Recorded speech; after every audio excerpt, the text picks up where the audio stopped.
gonna try this one. It's cayenne pepper chocolate. You get the wafer? Okay. Wow. Just like out of nowhere, just hits you. It's really hot.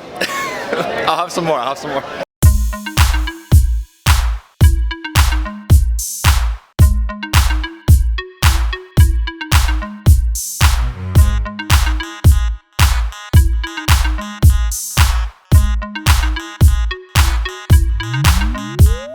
Good morning everyone, David Hoffman here from Davidsbeenhere in beautiful Coral Gables, and we're visiting the 12th annual International Chocolate Festival here at the Fairchild Botanical Gardens.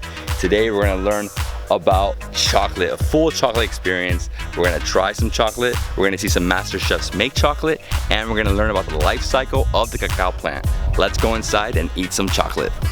My name is Maureen Tan. I'm the Public Relations Coordinator here at Fairchild Gardens, and it's awesome, and we're at the International Chocolate Festival. Maureen, what are we going to do first? We are going to go ahead and try some artisanal chocolate. Oh, let's do it. I cannot wait. Good luck. You should definitely come here on an empty stomach because we haven't come in yet all the way, but I feel like there's a lot to pick on. So it's more than just chocolate, there's other stuff, right? Yeah, there are other things, but of course it's a chocolate festival, so a lot of it is very chocolate-centered. Focused, yeah. Chocolate focused, yeah. I need to try some chocolate. I know my wife is dying. Baby wants the chocolate. Seller right now is actually the key lime. Okay. We have key lime on bark here. This is going by very quickly. Get you some of those. Thank you. Get you some of these. Key lime? Oh my god. Yeah, it is like a key lime cookie. Woo. The coconut on top of the brownie bite. I love coconuts. Just give me a lot of samples here. I'm gonna go with the coconut. This is like coconut brownie, so coconut shaved on top. Wow. It's an explosion of chocolate right here. I'm gonna buy a few of those. So it's 3 for $5. So 3 of any of these for $5. Which one's this one? Just the fudge with sprinkles? Yeah. A chocoholic's dream come true. Like an Oreo brownie. It's an Oreo brownie? What? That was the best. This is lunch. So there's over a dozen different artisanal chocolatiers here. These are Madeleine cake cookies, originally from France, and we bake these from scratch. So everything we bake as well. We have a white chocolate chip. We have a Nutella filled as well. We have a gluten-free option, and we have more flavors online too. So this is a vanilla. I'm gonna overdose on chocolate today. I've already had like 3 bites of this. Wow. If you've never had a Madeleine, it's like a French soft cookie. I've had it, but I've never had it with chocolate, like dipped in chocolate, and they also have it with different flavors inside. This is so good. Baby, ready? Really good. Moist. Thank you. No problem. So I'm gonna wash it all down with a little sample of hot chocolate. I thought I was colada for a second. So 65% dark chocolate, a little bit of spices that they add, their secret ingredients. You can mix this with water, almond milk, coconut milk, or even the regular milk that we do. Okay. So besides hot chocolate, they also have a few different chocolates you can try. I'm gonna try this one. It's cayenne pepper chocolate. You get the wafer? Okay. Oh, it's starting to come up. Wow. Just like out of nowhere, just hits you. It's really hot. I'll have some more. I love it hot. Very nice chocolate, and then it's like the heat just hits you. That's delicious. Hey, thank you. Pleasure. Thank you. You're welcome. Thank you. Crunchy. Oh, good. I was gonna say it's delicious, so Susie-licious, perfect. Boom. You should be David-licious and Susie-licious. We're all happy. Banana chocolate chunk bread. I mean, I love banana bread, so. Hold it for you if you want. What? What? Fudge. Okay. That's what I said, fudge. Oh man. With caramel and walnut. There you go. I need a lot of this. Good. Thank you, David. Thank you. I would like 1 bag of the key lime, 2 sprinkle and 1 crushed Oreo. What else are we gonna do now? We're we're gonna go ahead and visit the Living History Cacao tent, and that's to kind of see the behind the history of chocolate. Chocolate doesn't just grow on trees, or well, it does, but not in the form we think it does. So it grows in the form of cacao pods, and we're gonna see the beginning to the end. Hi, so today I'm going to explain you really quickly how chocolate starts from the tree all the way to a bar. So the tree produces these pods. Inside these pods you have actually seeds, which I have here. And these seeds get dry and then they get actually turned into nibs, which the nibs then turn into paste, which is ingredient to make chocolate, and then gets melted into a bar that we know as chocolate.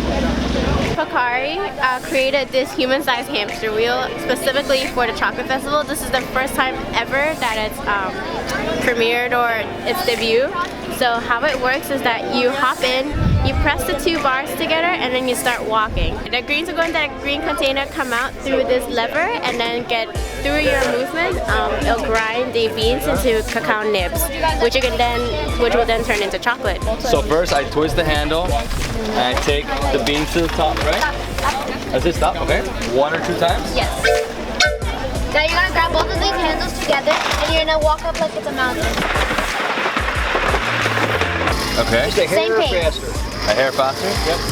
So what's happening is the shell is going off to the left into the bucket, and your beans are accumulating down here in the bottom. It smells amazing. Oh, I know. Oh. Stop there. Okay. Grab an empty bottle. Okay, goes red. Right. Yep. Perfect. And that's how you grind up the chocolate to make chocolate nibs. Cocoa nibs. That's amazing. You can use this in breakfast foods, soups, drinks. So you remember, this is the purest ground form right here. And this is the one from Venezuela. De Venezuela, perfecto. I hope you enjoy it. The best.